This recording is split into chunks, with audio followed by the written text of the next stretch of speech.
Do you have any idea who I am? Hands! Show me your hands!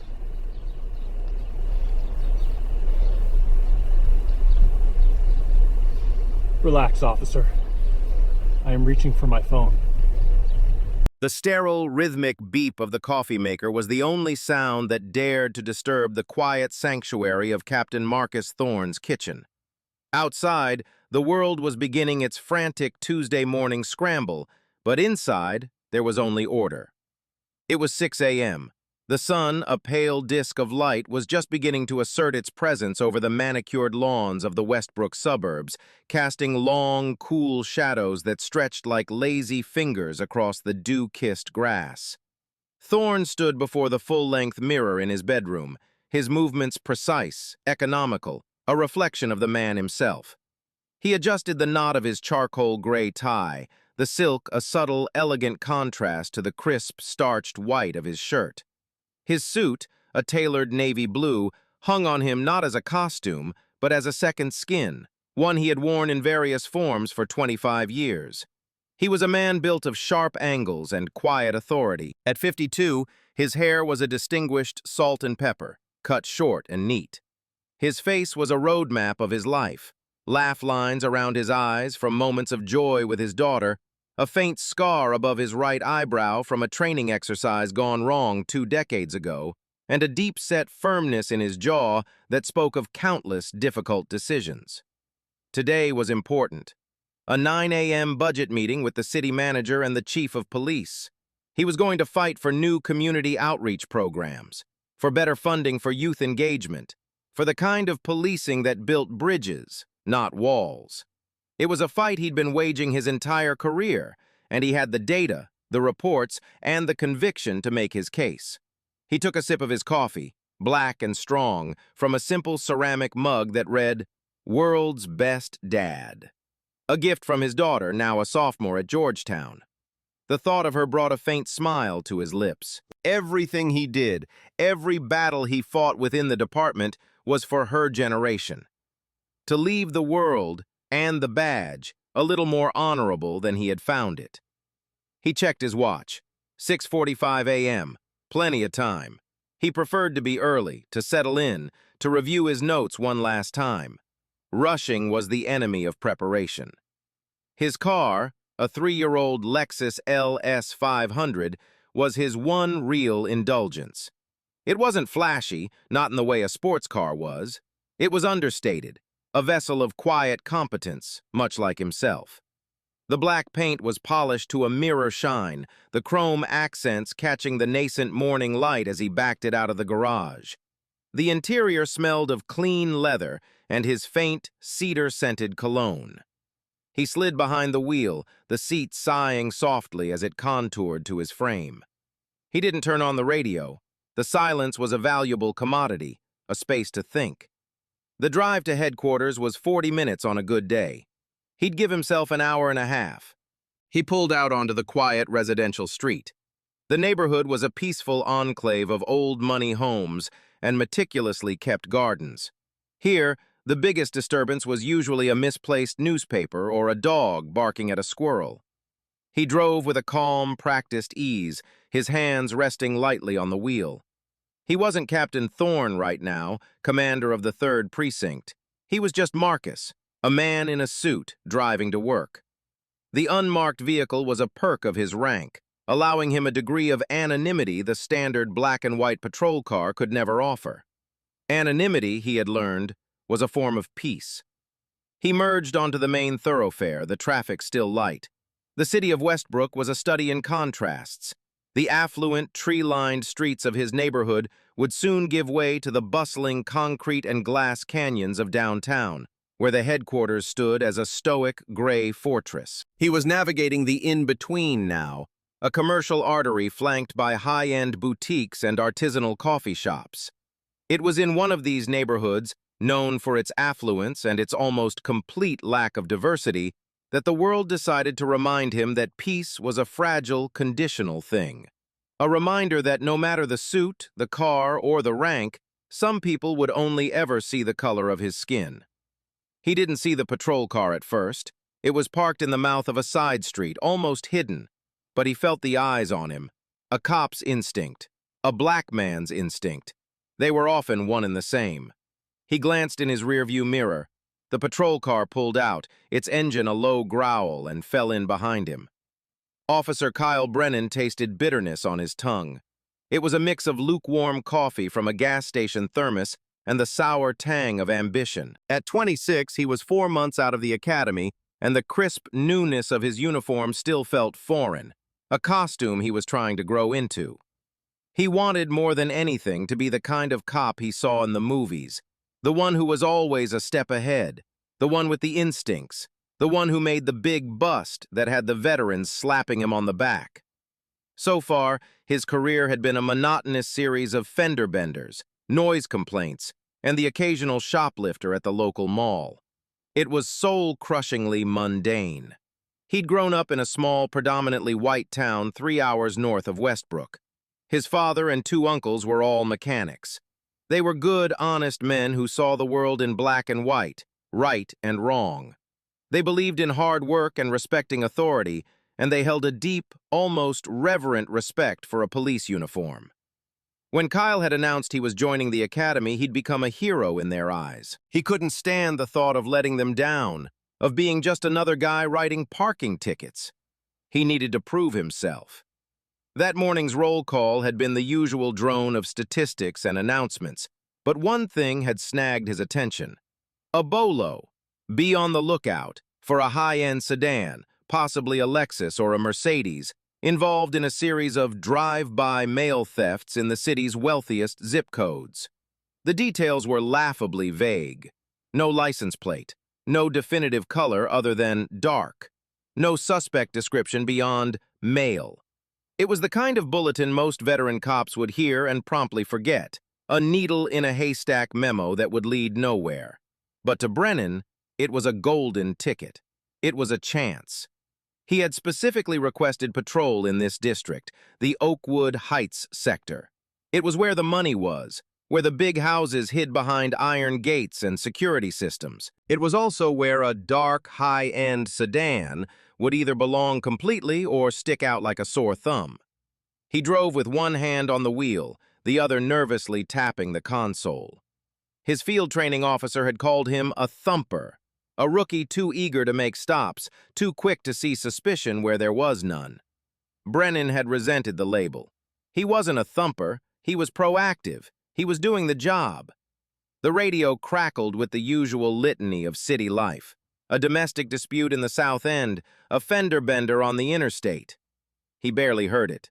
His eyes were scanning, hunting. He saw a dozen dark sedans, a navy BMW, a black Audi, a charcoal Cadillac, all driven by white women in tennis outfits or older white men in golf shirts. They blended into the scenery. They belonged. Then he saw it.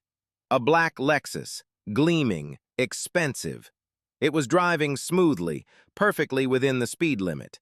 The windows weren't tinted. The driver wasn't doing anything wrong, but the driver was a black man. A black man in a tailored suit, alone, in this neighborhood, at this time of day. Something clicked in Brennan's mind. It wasn't a conscious racist thought, not one he would ever admit to, even to himself. It was a subtle, insidious calculation, a dangerous algebra taught by 1,000 media portrayals and unspoken biases. The car, plus the neighborhood, plus the driver's race equaled suspicion. It was out of place. It didn't fit the picture in his head.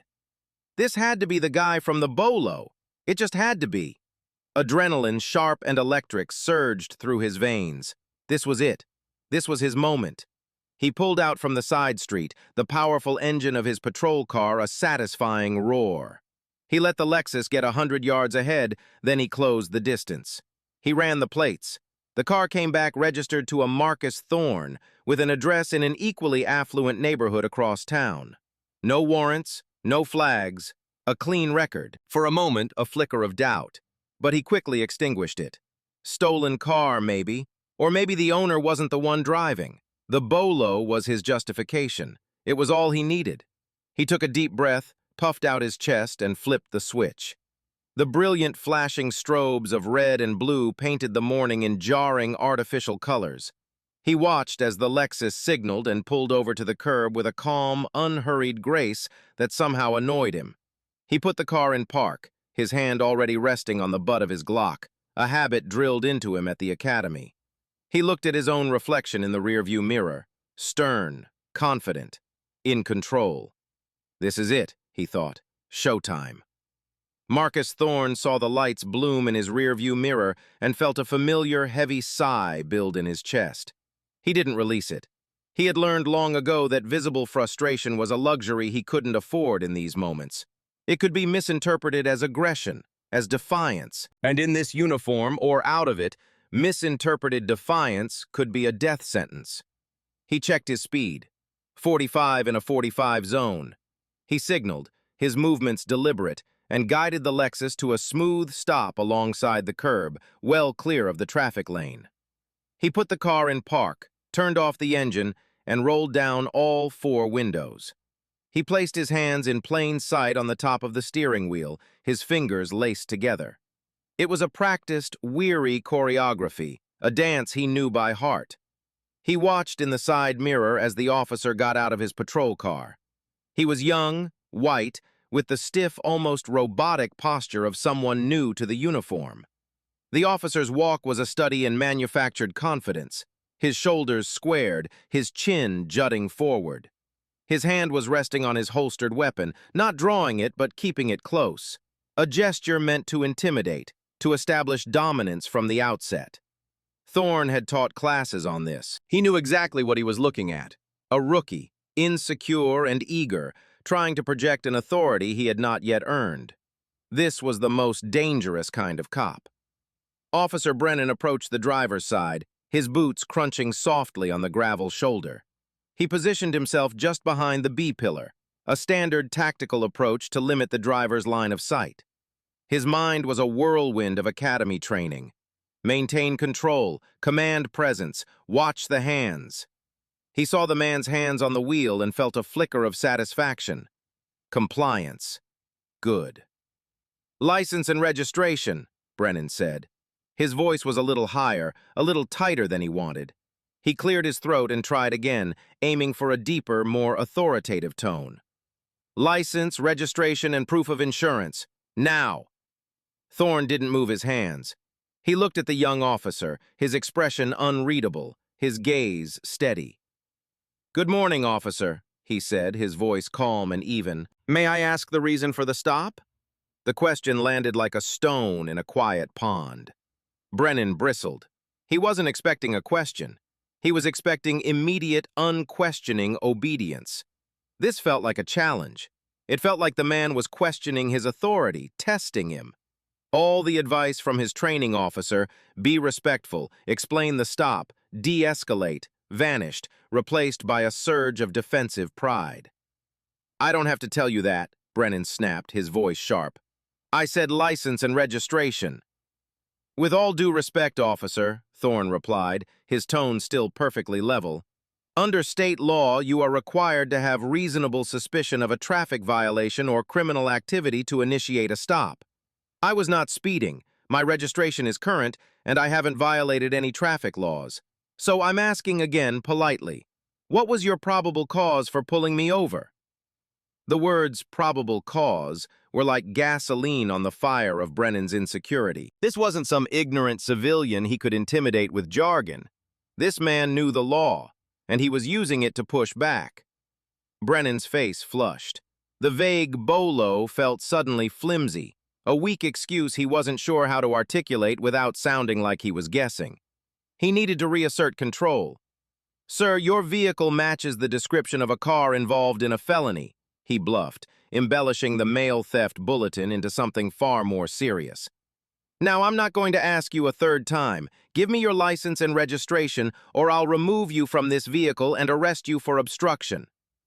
The threat hung in the air, heavy and ugly. Thorne looked from the officer's tense, angry face to the nameplate on his uniform. Brennan.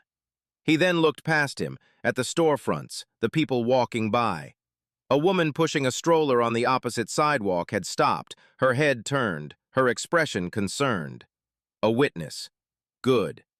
He let out a slow, controlled breath. This young man was digging a hole, and he was digging it with frightening speed. Thorne could have ended this right then. He could have pulled out his badge, his credentials, and watched the blood drain from this rookie's face. But that wouldn't teach the necessary lesson. The problem wouldn't be solved, it would just be deferred. This officer, Brennan, needed to walk to the very edge of the cliff he was creating. He needed to understand the full weight of his actions. "Officer," Thorne said, his voice dropping slightly, carrying a new layer of gravity. "You are making a serious mistake. I would advise you to reconsider the legality of your command." The captain's calm defiance was something Brennan's limited experience couldn't process. In his mind, the world was divided into two groups, cops and civilians. Cops gave orders, and civilians complied. If they didn't, it was because they had something to hide. They were criminals. This man's refusal to obey, coupled with his articulate, legalistic language, was setting off every alarm in Brennan's head. He didn't hear a citizen asserting his rights. He heard a high-class criminal trying to outsmart him, trying to use his own rule book against him. The thought was infuriating. It made him feel stupid, and he hated feeling stupid. "A mistake?" Brennan scoffed, a humorless smirk twisting his lips. He leaned in closer to the window, invading Thorne's personal space, trying to use his physical presence as a weapon. "The only mistake here is you thinking you can talk your way out of this. You think because you're in a fancy car and a nice suit you're above the law? Let me tell you something. I am the law out here." It was a line he'd probably heard in a movie. It sounded powerful in his head, but in the clear morning air it just sounded childish, a desperate grasp for a power he felt slipping away.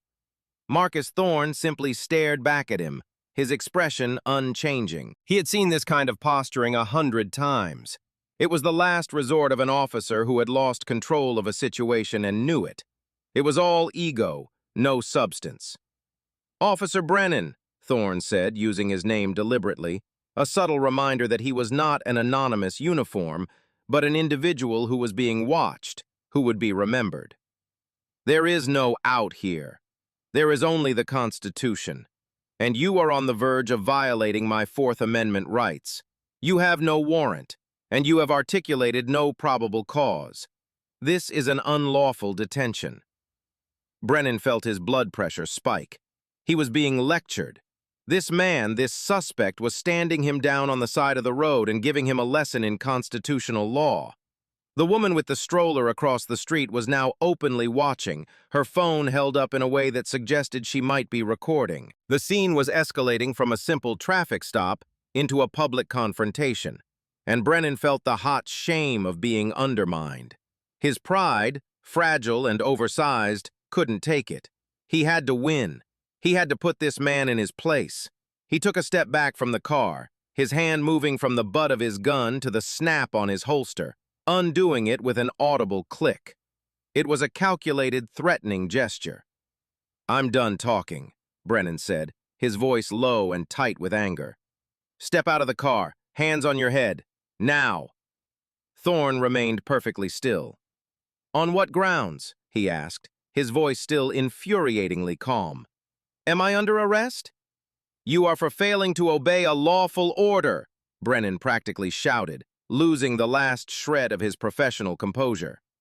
"But it is not a lawful order," Thorne countered, "which you would know if you had a senior officer here to advise you."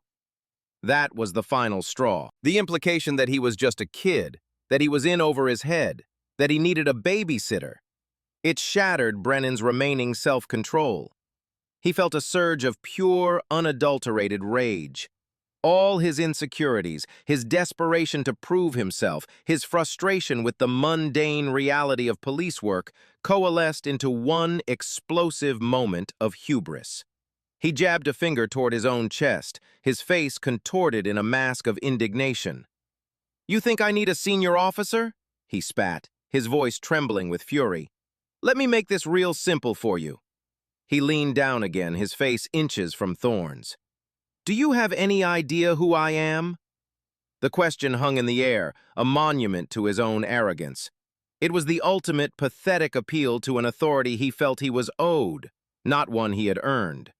He expected the question to shock the man into compliance, to finally make him realize the gravity of his defiance. He expected fear. Instead, Captain Marcus Thorne looked him directly in the eye, and for the first time, a subtle change occurred in his expression. It wasn't fear. It was something closer to pity, a deep, profound disappointment. Thorne held his gaze for a long moment, letting the rookie's foolish question echo in the space between them. Then, without breaking eye contact, he answered not with a word, but with an action. He slowly, deliberately, lowered one hand from the steering wheel and reached into the inner pocket of his suit jacket. Brennan's training kicked in, overriding his anger with a jolt of pure adrenaline. "Hands! Show me your hands!" he yelled, his hand now gripping his firearm, his knuckles white. The movement into the jacket, it was the ultimate red flag, the nightmare scenario every cop drills for. But Thorne's movement was not furtive or aggressive. It was slow, almost unnaturally so, designed to be non-threatening. He stopped, his hand still inside his coat. "Relax, officer," he said, his voice a low, calming rumble. "I am reaching for my phone, that's all." He paused, waiting for a response, giving Brennan a chance to de-escalate his own panic. Brennan, breathing heavily, gave a curt, jerky nod. "Slowly," he commanded. Thorne continued the movement, his fingers reappearing not with a weapon, but with a sleek, modern smartphone. He held it up, screen facing outward between his thumb and forefinger, a clear gesture of compliance. He then placed it on his lap and, using only his index finger, tapped the screen a few times. He navigated to his favorites list. There were only a few names there. Anna, for his daughter, home, and at the very top, a single name, Chief Thompson. Brennan watched, confused. What was he doing? Calling his lawyer? His wife? It didn't matter. It was another act of defiance, another delay tactic. "I don't care who you're calling," Brennan snarled. "This isn't going to help you. When I'm done with you, you'll be calling a bail bondsman." Thorne ignored him. He pressed the name on the screen and switched the call to speakerphone. A moment of silence, then the line connected. A crisp, authoritative voice filled the car, clear and loud in the morning air. "Thompson." There was no hello, no chief of police speaking, just the surname. It was the voice of a man who expected his calls to be answered, who had no time for pleasantries. Brennan froze. Thompson. The Thompson? As in Chief of Police Marcus Thompson? It couldn't be. This had to be another bluff, a friend with the same last name. "Chief, it's Thorne," Captain Thorne said calmly. There was a brief pause on the other end, and then the chief's voice returned, the hard edge softening slightly with recognition. "Marcus, everything all right? I thought I wouldn't see you until the 9 o'clock meeting." "We've hit a small delay, sir," Thorne said, his eyes still locked on Brennan, who was now standing ramrod straight, his face a mask of disbelief. "I'm on the corner of Elm and Oakwood Drive.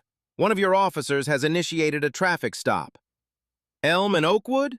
Chief Thompson repeated, a hint of confusion in his voice. "That's Rostova's sector. Is she there? What's the problem, a traffic violation?" "That's what I was hoping your officer could clarify, sir," Thorne said, his voice remaining impeccably professional. "He seems to believe my vehicle matches the description of one involved in a felony, but he has declined to provide any specifics. He has, however, ordered me out of my vehicle under threat of arrest and just asked me if I have any idea who he is." A dead silence fell on the other end of the line. It stretched for 3, 4, 5 seconds. In that silence, Officer Kyle Brennan's entire world began to crumble. Thorne. The name echoed in his memory from the academy. Captain Thorne, commander of the 3rd, a legend in the department, a stickler for procedure, a guy who was on the fast track to deputy chief. The man in the Lexus was a captain, his captain. The chief's voice, when it finally returned, was no longer calm. It was glacial. It was a voice that could strip paint from walls. "Marcus, are you telling me one of my officers has his own captain pulled over on the side of the road and is threatening him?" "That would be an accurate summary of the situation, yes, sir," Thorne replied. Brennan felt a wave of nausea. The coffee in his stomach churned. The blood drained from his face, leaving a cold, clammy sweat on his brow. His mouth was dry. He wanted to speak, to apologize, to rewind time, but his throat had seized up. He could only stare, wide-eyed and horrified, at the man in the car. "Put him on the phone," the chief commanded. It wasn't a request. Thorne didn't move the phone. He simply looked at Brennan. "The chief of police would like a word with you, officer." The chief's command, "Put him on the phone," was an order that transcended the normal chain of command. It was a direct summons from the highest peak of the department, and it made Brennan's legs feel like they were made of concrete. He took a hesitant step forward, his movements stiff and clumsy, a stark contrast to the aggressive confidence he had displayed just moments before. He looked at the phone resting on the captain's lap, the speaker icon glowing like a malevolent eye. It felt like a bomb he was being asked to defuse. "Sir, Brennan started, his voice a pathetic croak. He didn't know what to say. An apology felt laughably inadequate. An explanation felt impossible. Captain Thorne simply tilted his head slightly. "The chief is waiting, Officer Brennan."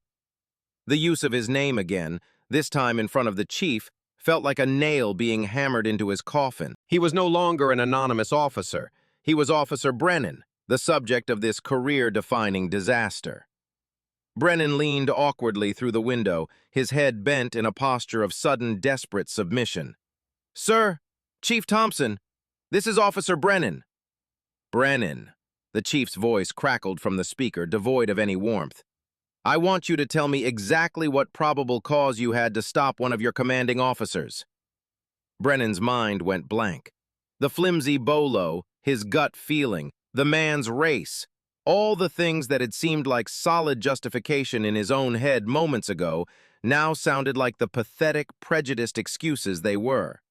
He couldn't say, "a vague bulletin about a dark sedan." He couldn't say, "he looked out of place." He opened his mouth, but no sound came out. "I'm waiting, officer," the chief pressed, his voice dangerously quiet. "Sir, the vehicle, it matched a description," Brennan stammered, the lie tasting like ash in his mouth. "What description, Brennan?" the chief shot back. "Give me the specifics. Year, make, model, license plate, distinguishing marks. What part of Captain Thorne's immaculate department-registered vehicle matched your bulletin?" Brennan was trapped. There were no specifics. He had no answer. The silence stretched, filled only by the distant sound of traffic and the frantic pounding of Brennan's own heart. Thorne, seeing the young officer completely unraveling, decided to intervene. It was not out of pity, but out of a need for procedural clarity. "Chief," he said, his calm voice cutting through the tension, "perhaps we can clarify this later. For now, I think it would be best if a supervisor were present on scene." There was another pause from the chief's end, then a sigh of weary resignation. "You're right, Marcus, of course. Who's the sector sergeant on duty there this morning?" "That would be Sergeant Rostova, sir," Thorne answered. "Rostova, good, she's solid," the chief said. "Brennan, are you still there?" "Yes, sir," Brennan whispered. "Here is what you are going to do. You are going to return to your vehicle. You are not to speak another word to Captain Thorne. You will wait for Sergeant Rostova to arrive. Is that understood?" "Yes, sir." "One more thing, Brennan," the chief said, his voice dropping to an icy whisper. "What's your badge number?" The question was a formality, but it felt like a final judgment. The badge number was everything. It was identity. It was accountability. It was the number that would be on the formal complaint, on the suspension notice, on the termination letter. It was the number that would follow him for the rest of his life. "Sir, it's 7214, Brennan mumbled, the numbers feeling foreign on his tongue. He felt Captain Thorne's eyes on him, a gaze not of anger, but of profound, crushing disappointment. The dread that had been building in his stomach now consumed him entirely. It was a cold, heavy certainty. He hadn't just made a mistake. He hadn't just had a bad stop. He had ended his career before it had even truly begun. 7214, the chief repeated slowly, the sound of a pen scratching on paper audible even through the phone's small speaker. "I've got it. Stay put." the line went dead. Captain Thorne calmly picked up his phone, ended the call, and placed it back in his jacket pocket. He then returned his hands to the steering wheel, interlaced his fingers, and stared straight ahead through the windshield as if nothing had happened. He didn't look at Brennan. He didn't say a word. The silence was absolute, and for Officer Kyle Brennan, it was the loudest, most damning sound he had ever heard.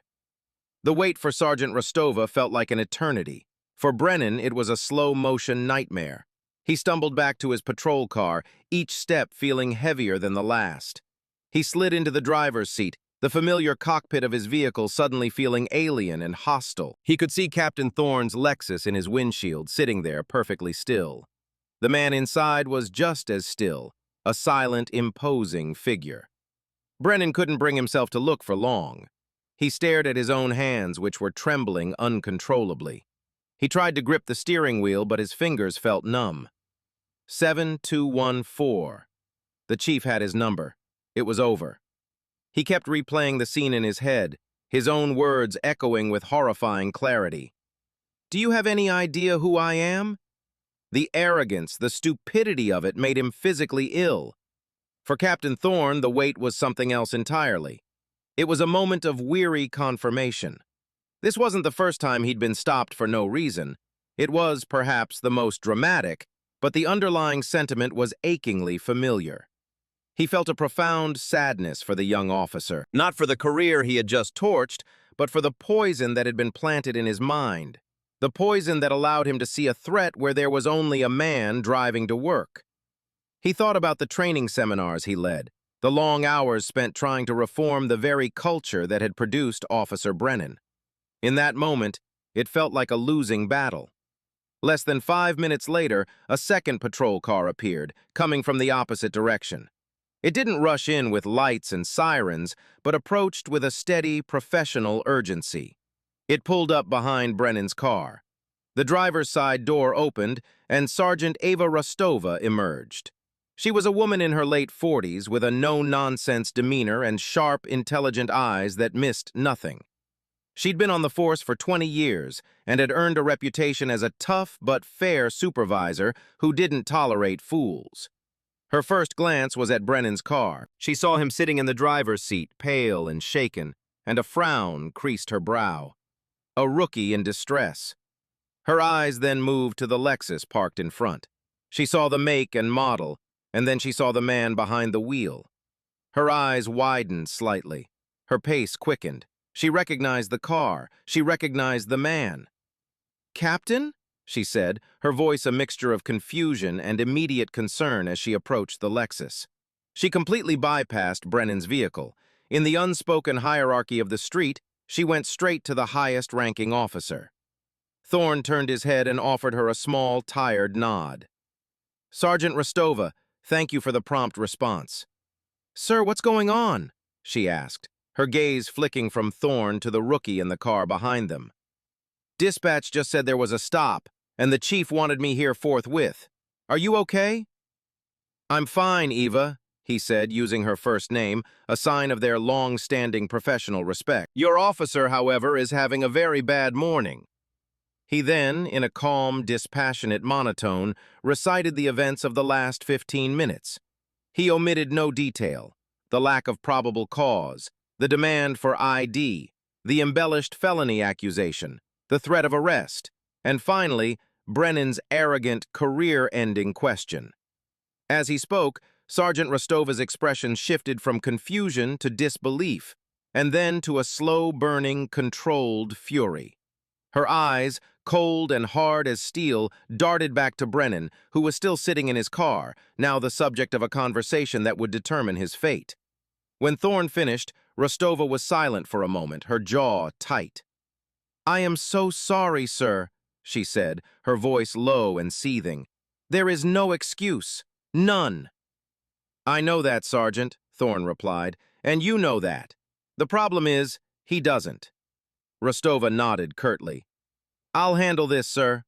She turned on her heel and marched back to Brennan's car. She didn't knock on the window. She yanked the passenger door open, the sound echoing like a gunshot in the quiet morning. Brennan jumped, startled. "Out! Now!" she commanded, her voice a dangerous whisper. Brennan fumbled with his seatbelt and practically fell out of the car, standing before her like a schoolboy in front of a furious principal. "What in God's name were you thinking?" Rostova hissed, keeping her voice low to avoid being overheard by any lingering bystanders. "Do you have any idea who that is? That is Captain Marcus Thorne. He is your commanding officer. He is a 25-year veteran who has forgotten more about police work than you will ever know. And you pulled him over for what? For driving while black in a nice car?" "No, Sergeant. The bolo," Brennan began, his last pathetic defense. Rostova cut him off with a slice of her hand. "Don't you dare! Don't you dare feed me that garbage! A vague bolo is not probable cause, and you know it. You let your bias do the thinking for you, and you just ended your career. The chief has already been called. This is over." She pointed a trembling finger at his patrol car. "Get in your vehicle. Turn off your radio. Do not speak to anyone. Do not move from this spot until I tell you to. Am I clear?" "Sergeant, Am I clear?" she roared, her voice finally breaking its whisper. "Yes, Sergeant," Brennan choked out, his eyes welling with tears of shame and panic. He scrambled back into his car, utterly broken. With Brennan effectively quarantined in his own vehicle, Sergeant Rostova's demeanor shifted instantly from furious disciplinarian to meticulous professional. The damage was done. Now came the containment and the documentation. She knew this incident wouldn't be swept under the rug, not with Captain Thorne involved, not with the chief already aware. Every step she took from this moment forward would be scrutinized, analyzed, and entered into an official report that would likely become a key exhibit in an internal affairs investigation. She walked back to Thorne's car. "Sir, you are free to go, of course. I can have an escort clear a path for you to your meeting." Thorne shook his head. "No, I want this documented properly, Eva. Right here, right now. I'll be late for the meeting. This is more important." The city budget could wait. Reforming a broken culture couldn't. "Understood, sir," Rostova said, her respect for him deepening. Another officer might have left, satisfied with the rookie's humiliation. Thorne was staying to ensure the system, for once, worked as it should. "I'll need to take your official statement." "Of course," Thorne said. He finally turned off the ignition, the car's quiet hum dying. He stepped out of the Lexus, and for the first time, Officer Brennan, watching from his car, saw the full presence of the man he had threatened. Captain Thorne was tall, well-built, and moved with an easy grace that exuded confidence. In his tailored suit, standing next to his pristine car, he looked like he owned the entire street. The sight of him, now out in the open, only amplified the depth of Brennan's foolishness. Rostova activated her body camera. "Sergeant Eva Rostova, badge 2588. It is approximately 7:35 a.m. I am on scene at a traffic stop initiated by Officer Kyle Brennan, badge 7214. I am with the driver of the stopped vehicle, Captain Marcus Thorne." She then turned to the captain. "Sir, if you could, please recount the events leading up to my arrival for the official record." Thorne, looking directly into the small lens on her chest, began his statement. His voice was the same as it had been throughout the entire encounter, calm, clear, and factual. He recited the timeline, the dialogue, the escalating threats from Brennan.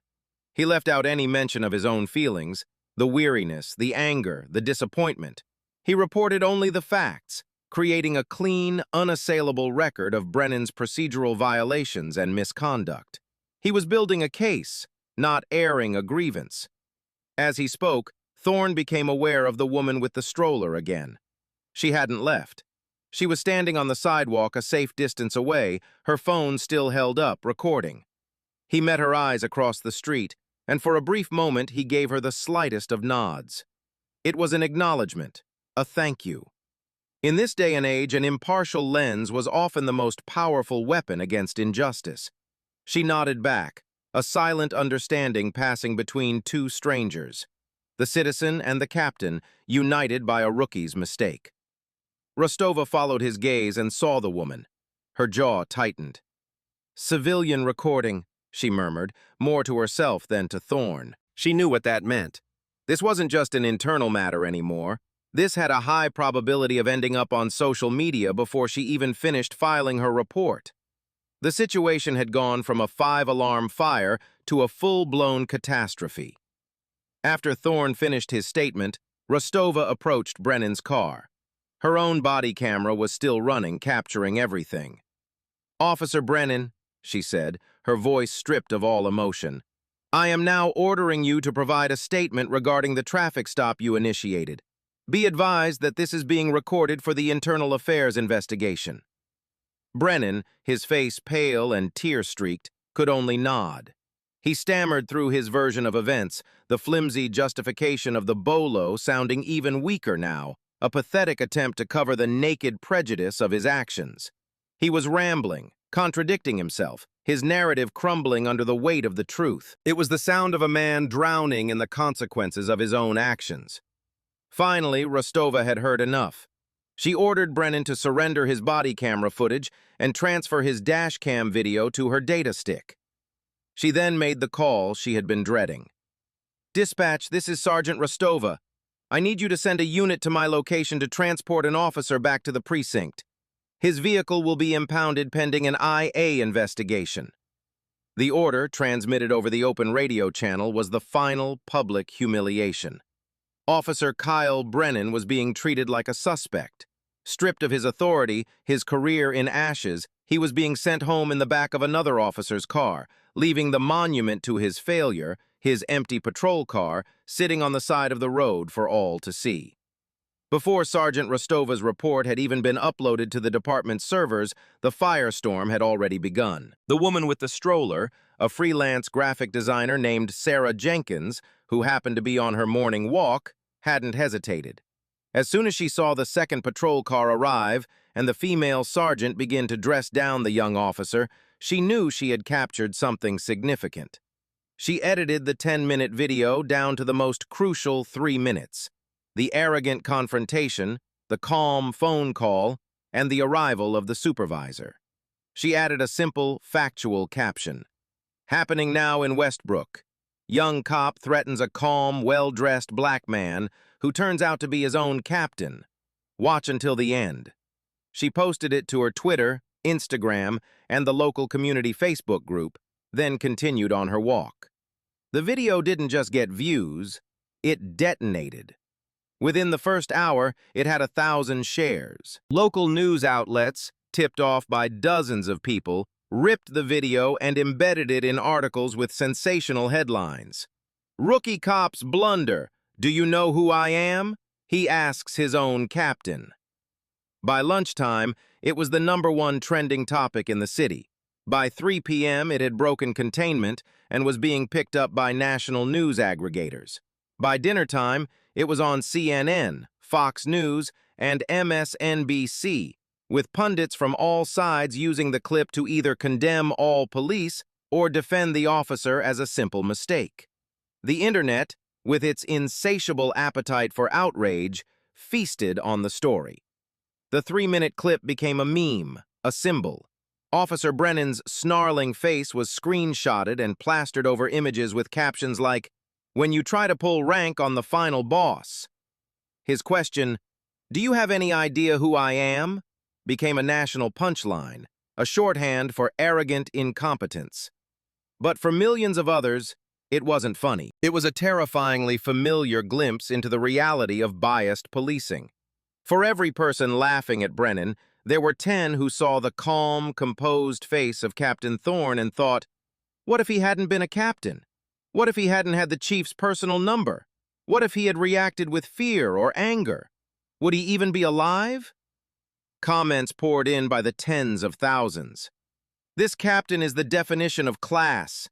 He never raised his voice. He de-escalated a situation with the man who was supposed to be the professional. That rookie is a lawsuit waiting to happen. Fire him! Yesterday!" "My dad is a black man. He drives a nice car. This video makes me sick to my stomach because this is his reality every single day. Props to the sergeant for shutting that down immediately. We need more cops like her." The Westbrook Police Department was inundated. Their phone lines were jammed. Their social media pages were flooded with angry comments and one-star reviews. The video was everywhere, an inescapable testament to the failure that had occurred on their watch. Chief Thompson, who had just finished a grueling preliminary meeting with a furious city manager, watched the video on his office computer, his face a grim mask. The grainy cell phone footage was even more damning than he had imagined. The raw aggression in Brennan's voice, the sheer arrogance, it was indefensible. Captain Thorne, who had finally arrived back at his own precinct after giving a second, more detailed statement to Internal Affairs, tried to ignore it. His phone was buzzing incessantly with texts and calls from colleagues, friends, and family who had seen the news. He silenced it and placed it face down on his desk. He didn't need to see the video. He had lived it. He didn't need to read the comments. He knew the pain and the anger they contained because he felt it in his own bones. The incident on the side of the road was no longer a private professional matter. It was public property now, a digital spectacle being consumed and debated by millions of strangers. His face, his car, his composure were now symbols in a national conversation he had never asked to join. The quiet, orderly morning he had planned was a distant memory, replaced by the chaotic, roaring noise of a world that had seen, finally, what he saw every day. The moment the video went viral, the Westbrook Police Department headquarters transformed into a crisis management war room. Phones rang off the hook. The media relations office was under siege, with calls from every major news network in the country. Chief Thompson convened an emergency command staff meeting. The mood in the room was grim. On the large screen at the front of the room, the viral video played on a loop, the sound muted, a silent indictment of their failure. "He's been placed on administrative leave effective immediately," the head of Internal Affairs announced, his voice tired. "His badge and weapon have been secured. He's at home with instructions not to speak to anyone, especially the media." "Is he going to have a job to come back to?" someone asked from the back of the room. Chief Thompson slammed his hand on the table, making everyone jump. "No, absolutely not. There is no scenario where Officer Brennan wears a Westbrook PD uniform ever again. Our only decision now is how we navigate the termination process to minimize the legal and financial fallout for this city." But the problem was deeper than just one rookie. The incident had exposed a festering wound within the department. The command staff was divided.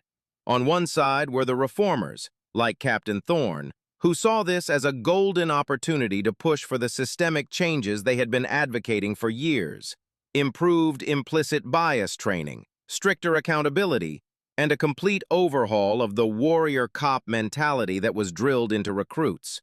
"This is exactly what Marcus has been talking about for a decade," one deputy chief argued. "We train them to see every citizen as a potential threat. We give them a badge and a gun and fill their heads with us versus them rhetoric. Brennan is not an anomaly. He is the predictable result of our own culture." On the other side were the old guard, the traditionalists who were more concerned with department morale and public image. They saw Brennan as an embarrassment, a fool who had broken the cardinal rule: don't get caught. They worried that a public crucifixion of the rookie would alienate the rank-and-file officers and make them hesitant to do their jobs. "If we fire him this publicly, this quickly," a veteran captain countered, "my guys on the street are going to be terrified to make a stop. They'll second-guess every move. Proactive policing will grind to a halt. We can't let one rookie's mistake paralyze the entire force." "One rookie's mistake?" the reformer shot back. "Did you watch the video? This wasn't a procedural error. This was naked prejudice and a gross abuse of power. This isn't about one rookie. It's about the public trusting that we will hold our own accountable. And right now, that trust is at zero." The argument raged for over an hour. Chief Thompson let them debate, listening to all sides. He knew this was a pivotal moment. The world was watching. His response would define his legacy as chief. Finally, he stood up, and the room fell silent. "Enough," he said, his voice calm but absolute. "There is no debate here. Officer Brennan's actions were a disgrace to this department and a violation of the oath we all swore to uphold. He will be dealt with, but that is the short-term solution to a long-term problem. He looked around the room, meeting the eyes of every person there. The culture that produced Officer Brennan is our failure. We are going to fix it. Starting today, I am authorizing a complete top-to-bottom review of our academy curriculum and our in-service training protocols. I'm putting Captain Thorne in charge of the review board. We are going to bring in outside experts, civil rights leaders, and community stakeholders. We are going to rebuild our training program from the ground up, with a focus on de-escalation, constitutional policing, and bias awareness. No more excuses. He turned to the department's public relations head. Schedule a press conference for tomorrow morning. I'll be making a full statement. We are not hiding from this. We are going to own it. The decision was made. It was a bold, decisive move that would alienate some within the department, but was essential for rebuilding public trust. The department was in crisis, but out of that crisis, Chief Thompson and Captain Thorne saw a chance not just to weather the storm, but to finally, fundamentally, change the forecast. While the command staff debated policy and PR strategy, Captain Marcus Thorne sat alone in the quiet of his office. The door was closed. The blinds were drawn. He had fielded the obligatory call from the chief, accepting the appointment to lead the training review board with a professional, "Yes, sir." But now, the adrenaline of the morning had faded, leaving behind a profound and familiar exhaustion. It was a soul-deep weariness that had nothing to do with a lack of sleep. He leaned back in his leather chair, the springs groaning in protest, and stared at the ceiling. The incident on the roadside replayed in his mind, but this time he wasn't thinking about Officer Brennan. He was thinking about all the other times. The time, as a young detective in plain clothes, he was thrown against the hood of his own unmarked car by two white patrol officers who saw a black man running and assumed he was a fleeing suspect, not an officer chasing one. The time, just last year, while shopping for gardening supplies in a home improvement store, a security guard followed him down every aisle, his suspicion a palpable, suffocating presence. The countless, random traffic stops in his youth, the store clerks who ignored him to serve a white customer who had arrived after him, the neighbors who looked at him with a flicker of fear before they recognized the man who lived on their street. Each incident was a small cut, a paper-thin slice against his dignity. Over a lifetime, they had accumulated into a network of scars, a constant low-level thrum of anxiety that he had to consciously suppress every single day. He had thought, perhaps naively, that the uniform, the rank, the authority would be a shield. He had climbed the ladder, followed the rules, become a respected leader in his field. He had done everything right. And yet, on a sunny Tuesday morning, none of it had mattered. To Officer Brennan, he was not a captain. He was not a 25-year veteran. He was not a respected community leader. He was just a black man in a car that looked too expensive for him to own, in a neighborhood where he didn't seem to belong. A bitter irony washed over him. He was now being tasked with fixing the very system that had just failed him so spectacularly. He was being asked to teach a new generation of officers how to see past the color of a person's skin, a lesson the world had been trying and failing to teach for centuries. It was a monumental, perhaps impossible task. The weight of it settled on his shoulders, heavy and immense. Was it fair that the burden of fixing the prejudice always seemed to fall on the shoulders of those who were its victims? He looked at the framed photo on his desk. It was of him and his daughter Anna at her high school graduation 2 years ago. She was beaming, her arm linked through his, her face full of hope and pride. He was in his dress uniform, the gold braid gleaming. He remembered what she had said to him that day. "I'm so proud of you, Dad. You're one of the good ones." He had dedicated his life to being one of the good ones. But what good was it if the uniform couldn't protect him from the suspicion of his own brothers in blue? What good was it if he still had to teach his daughter the same weary choreography he had practiced his whole life? Keep your hands visible, announce your movements, never show anger, stay alive. The exhaustion finally gave way to a slow-burning, righteous anger. An anger not just at Brennan, but at the entire structure that allowed a young man's ignorance and fear to hold the power of life and death over another human being. He was tired of being calm. He was tired of being the bigger man. He was tired of de-escalating situations where he was the one being threatened. But he knew he couldn't afford to give in to that anger. Anger was a fire that would consume him. He had to channel it. He had to turn it into fuel. He was being given a chance to tear down the old, flawed system and build something better in its place. It was a heavy burden, but it was his burden to carry. For Anna. For all the people who didn't have a chief of police on speed dial.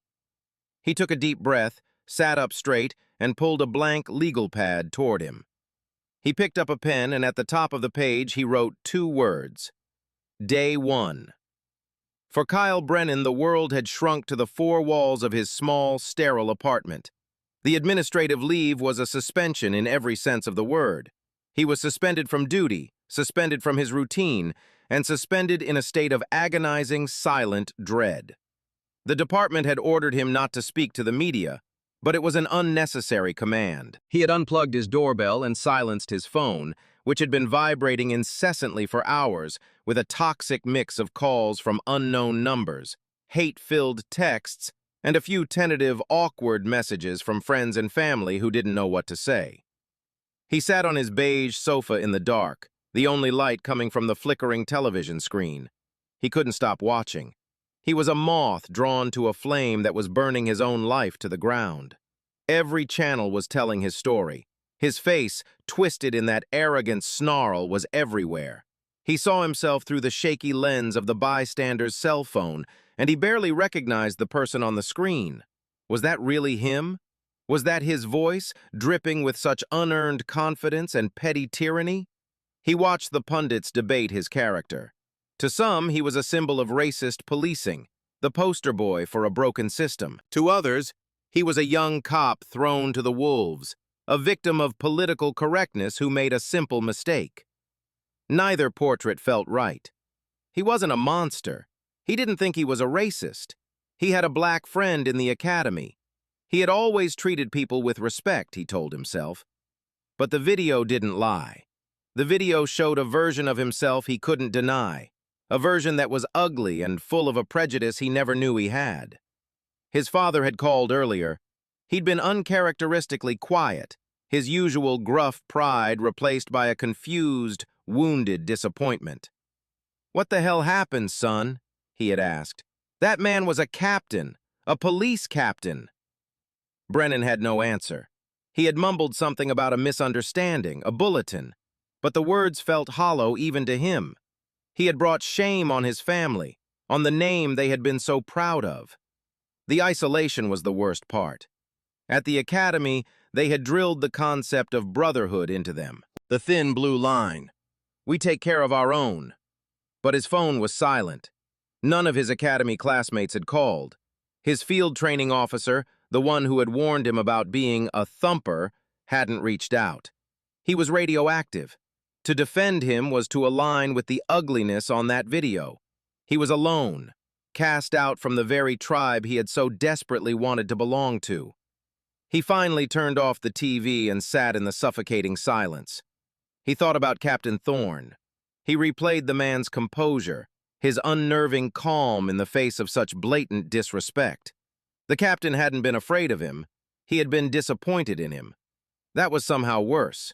Fear would have validated Brennan's power. Disappointment just underscored his failure. The captain had given him multiple chances to back down, to walk away, to de-escalate. He had offered warnings. "You are making a serious mistake."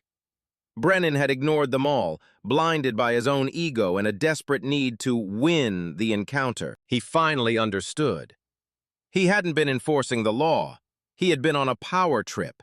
He had seen a black man who didn't fit his narrow, preconceived notion of who should be in that car, in that neighborhood, and he had decided to assert his dominance. The bolo wasn't a reason, it was an excuse. A flimsy cover for a prejudice he was now being forced to confront. He buried his face in his hands, a dry, racking sob escaping his chest. The tears weren't for his lost career. They were for the sudden, horrifying clarity of seeing himself for who he truly was. And he was terrified of the man he saw. The next morning, the briefing room at the Westbrook Police Department was packed. Every local news affiliate was there, along with national correspondents from New York and Washington, D.C. The room was a chaotic sea of cameras, microphones, and reporters shouting questions before the press conference had even begun. The air was thick with anticipation. The city and the nation was waiting to see how the department would respond. Would they defend their officer? Would they offer platitudes and promises of a vague internal investigation? Or would they do something else? At precisely 10 a.m., Chief Marcus Thompson walked to the podium. He was flanked by his command staff, including Captain Thorne, who stood just behind him to his right, his face impassive, his presence a powerful, silent statement. The flashing of camera strobes intensified, a blizzard of light reflecting off the polished badges and somber faces. Chief Thompson, a tall, imposing man with a reputation for being direct, gripped the sides of the podium and leaned into the microphone. The room fell silent. "Good morning," he began, his voice steady and resolute. "Yesterday, an incident occurred involving two of my officers that has, rightfully, drawn significant public attention and condemnation. I am here today to state unequivocally that the actions of Officer Kyle Brennan were a profound failure. They were a failure to follow protocol, a failure to uphold the Constitution, and a failure to live up to the oath he swore to this community. His conduct was inexcusable, and it will not be tolerated in the Westbrook Police Department." A murmur went through the room. This was not the usual defensive crouch of a police department in crisis. This was a full-throated condemnation. "Officer Brennan has been suspended," the chief continued, "and I have recommended his immediate termination to the Civilian Oversight Board. Let me be perfectly clear. There is no place for the bias and abuse of authority we all witnessed on that video in this department. I have personally apologized to Captain Marcus Thorne, a man who has served this city with honor and distinction for 25 years, and who deserved nothing but the utmost respect from a junior officer. Instead, he was treated with suspicion and hostility. That is an embarrassment I will not allow this department to forget."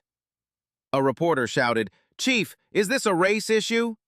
Chief Thompson looked directly at the reporter who had asked the question. "Yes," he said without hesitation, "it is. To pretend otherwise would be dishonest. Officer Brennan saw a black man in a car and made an assumption. That assumption, whether conscious or unconscious, is the definition of bias. And it is a poison that we must and we will root out of this department." He then laid out his plan. He announced the formation of the new Training Review Board, publicly naming Captain Thorne as its head. He promised the board would have the full support of his office and a mandate to implement sweeping, meaningful reforms. He spoke of bringing in community leaders, academics, and civil rights attorneys to help rebuild their curriculum from scratch. "This will not be another report that gathers dust on a shelf," he vowed. "This is the beginning of a new chapter for the WPD. We will transform our training. We will strengthen our accountability. We will rebuild the trust that has been broken. We failed yesterday, but our failure will not be in vain. It will be the catalyst for fundamental change. It has to be." He ended the press conference without taking any more questions, leaving the room buzzing with the impact of his words. He had done more than just fire a problem officer. He had taken ownership of the systemic failure that created him. He had given Captain Thorne not just an apology, but the power to fix the problem. It was a risky, bold strategy, one that was sure to earn him enemies within the ranks of his own department. But as he walked away from the podium, he caught Captain Thorne's eye and saw a glimmer of something he hadn't seen the day before. Not just weariness, but a flicker of determined hope. The crisis had created an opportunity, and they were finally seizing it. The internal affairs investigation was swift and brutal. It was less of an investigation and more of a formal confirmation of the facts that were already painfully public. Brennan's body camera footage, the dash cam video, Captain Thorne's statement, Sergeant Rostova's report, and the viral cell phone video all painted the same damning picture. There were no mitigating circumstances, no procedural gray areas to hide in. There was only the stark reality of Brennan's actions. 2 weeks after the incident, Kyle Brennan was summoned to the Internal Affairs Office. He had spent the time in a self-imposed prison, the shame and anxiety eating away at him. He had lost 15 pounds. Dark circles hung under his eyes. He wore a rumpled polo shirt and jeans, a stark contrast to the crisp uniform he had once been so proud of. He looked like a man who had been hollowed out from the inside. He sat across a sterile metal table from 2 senior IA detectives and a lawyer from the police union. The union lawyer had a grim look on his face. He had already reviewed the case file and had given Brennan the blunt, unvarnished truth before the meeting began. "There's nothing to fight here, kid. They have you dead to rights. Our only job now is to manage the exit." The lead detective, a grizzled veteran with tired eyes, slid a thick folder across the table. "Officer Brennan," he said, his voice flat and devoid of emotion, "we have concluded our investigation into the traffic stop conducted on the morning of October 5th. We have found you in violation of departmental policies regarding probable cause, conduct unbecoming of an officer, abuse of authority, and failure to activate your body-worn camera in a timely manner. The recommendation from this division and from the chief's office is termination for cause." Brennan just stared at the folder. He didn't open it. He didn't need to. The union lawyer cleared his throat. "We've been presented with an alternative," he said, directing his words to Brennan. "The department is willing to offer you the opportunity to resign, effective immediately. If you take this option, your file will state that you left the WPD voluntarily. There will be no public termination hearing.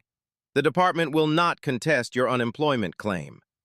He paused, letting the terms sink in. "If you refuse, they will proceed with the public hearing. They will fire you, and they will move to have your state law enforcement certification permanently revoked, meaning you will never be able to work as a police officer in this state, or likely any other, ever again." It wasn't a choice. It was an ultimatum. A chance to disappear quietly or be publicly excommunicated from the world of law enforcement forever. Brennan looked at the faces in the room. There was no sympathy, no compassion, only a weary professionalism. He was a problem to be solved, a mess to be cleaned up. He thought about a public hearing, about having to sit there while the videos were played again, while Captain Thorne was called to testify. The thought of facing that man again in a formal setting filled him with a shame so profound it was physically painful. He couldn't do it. He just wanted it to be over. "I'll resign," he whispered, his voice cracking. The union lawyer pushed a single sheet of paper and a pen in front of him. It was a standard resignation form. Name, badge number, date. He picked up the pen, his hand shaking. He wrote his name, Kyle Brennan. He wrote the date, and then he wrote the numbers that would haunt him for the rest of his life. 7214. He pushed the paper back across the table, and just like that, it was over.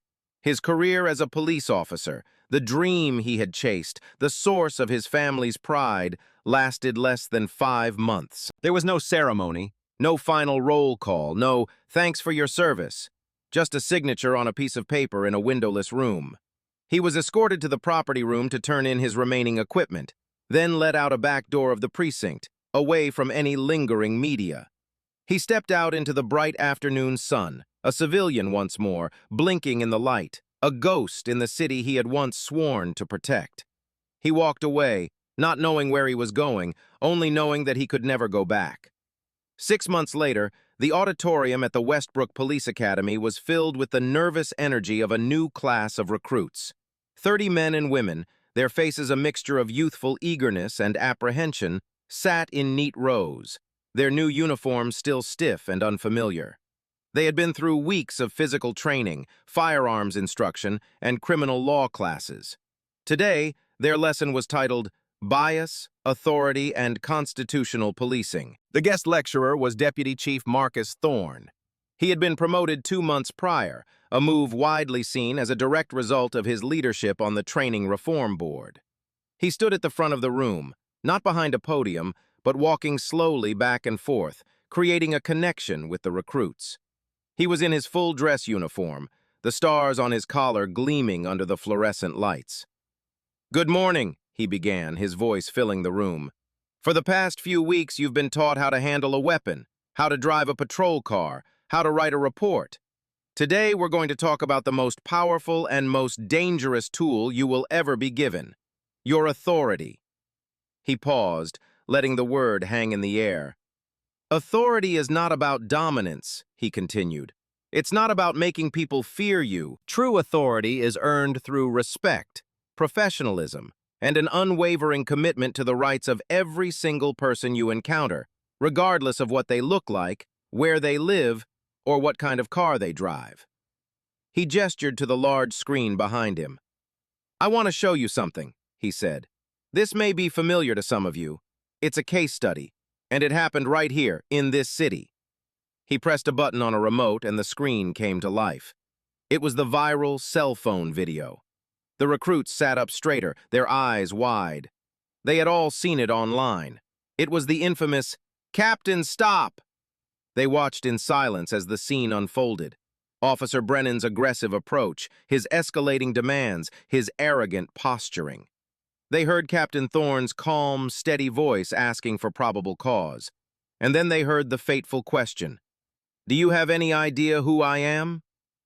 A few recruits shifted uncomfortably in their seats. Watching it here in the academy, in front of the very man in the video, felt intense and deeply uncomfortable. Thorne paused the video right after the question, freezing the frame on Brennan's angry, contorted face. "This," Thorne said, pointing to the screen, "is a complete failure. A failure of training, a failure of judgment, and a failure of character. This officer was so blinded by his own assumptions and his own ego that he couldn't see the reality of the situation. He saw a threat where there was none. He created a conflict where none existed. Why?" He looked out at the sea of young faces. "Because he made a judgment based on bias. He saw a black man in a luxury car in an affluent neighborhood, and his brain told him, that doesn't belong. He abandoned his training, he ignored the lack of evidence, and he let a stereotype guide his actions. And in doing so, he violated this citizen's constitutional rights and disgraced his badge." He then did something unexpected. He fast-forwarded the video to the end, to the moment he stood outside the car, speaking calmly with Sergeant Rostova.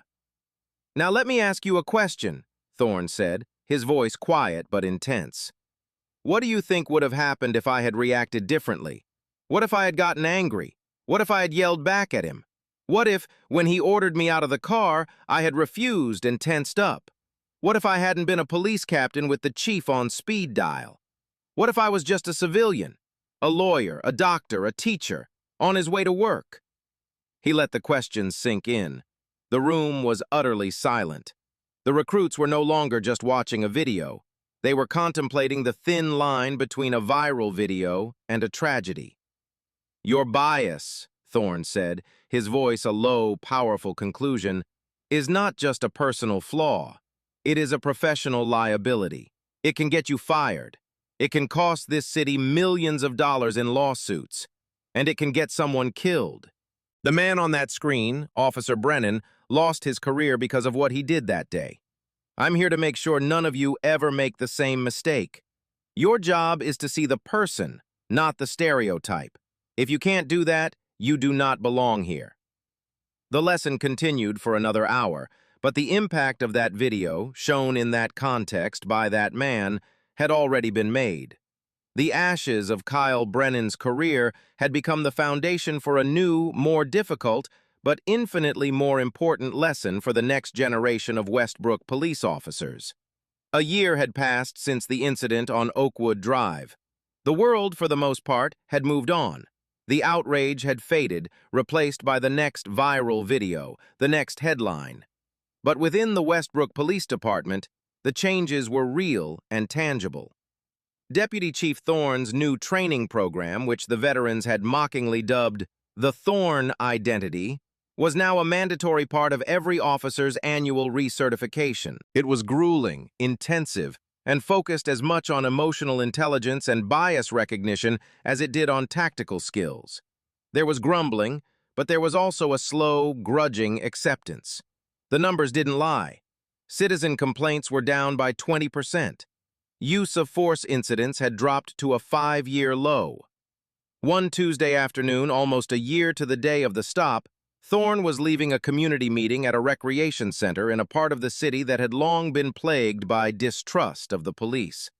The meeting had been tense but productive. He was walking to his car, his tie loosened, his suit jacket slung over his shoulder, when a young patrol car pulled up alongside him. A young white officer with bright, earnest eyes rolled down his window. For a split second, Thorne felt a familiar, involuntary tensing in his gut, a phantom echo of 100 other unwanted encounters. "Deputy Chief Thorne?" the officer asked, a respectful tone in his voice. Thorne stopped and relaxed. "Yes, officer. Everything all right?" "Yes, sir," the officer said, a slight flush rising on his cheeks. I wanted to say thank you, sir." Thorne frowned slightly. "For what?" "I was in your first training class last year, sir, the one where you showed the video," the officer said, stumbling over the words. "I just wanted you to know it changed the way I see the job, the way I see people. I had a stop last week, a car that was swerving a little. It was an older black gentleman. My first thought, the one that just popped into my head from I don't know where, was drunk driver. But then I thought about your class. I took a breath. I walked up and I just talked to him. Turns out he was a diabetic. His blood sugar was low and he was trying to get home. He was disoriented. I ended up calling paramedics for him instead of starting a DUI investigation. His wife called the precinct the next day to thank me. I would have messed that up, sir. Before your class, I know I would have."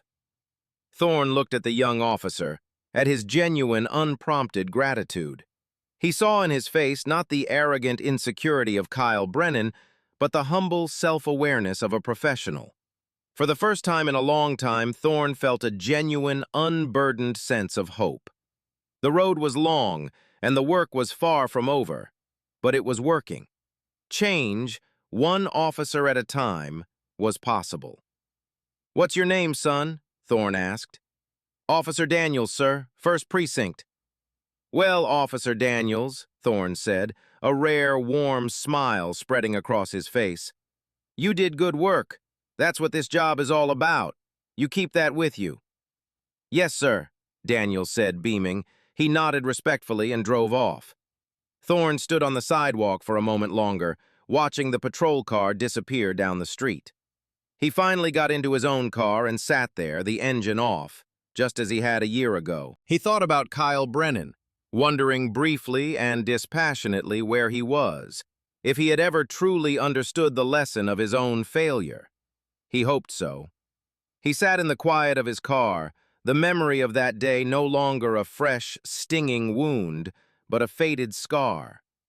He found himself analyzing it not with emotion, but with the cool, detached logic of a strategist. What had truly driven Officer Brennan? It wasn't pure mustache-twirling villainy.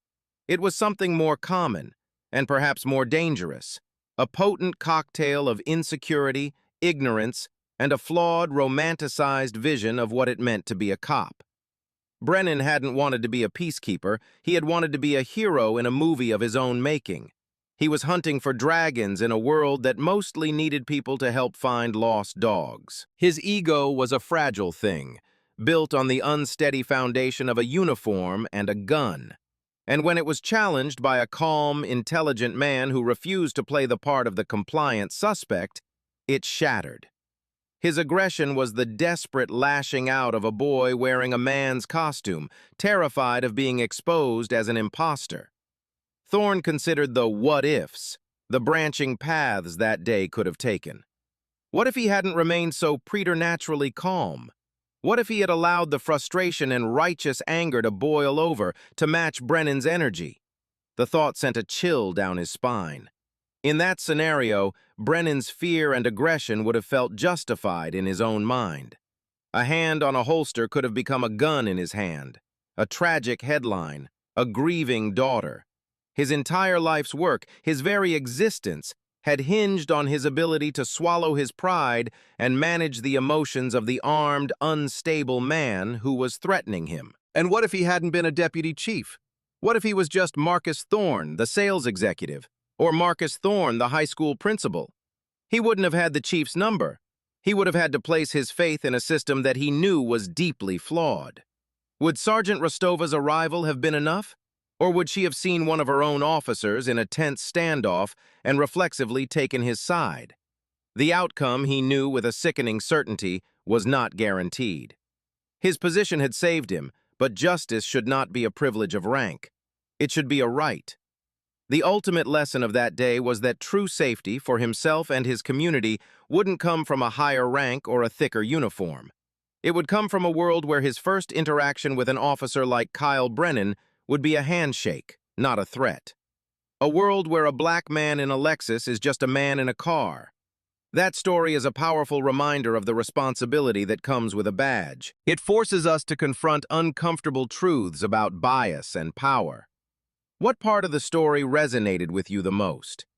Do you believe systemic change, like the training program Captain Thorne implemented, is the most effective way to prevent incidents like this? Let us know your thoughts in the comments below. If you believe these stories need to be told, please hit that like button and subscribe for more content that matters. Your support helps us shine a light in the dark corners.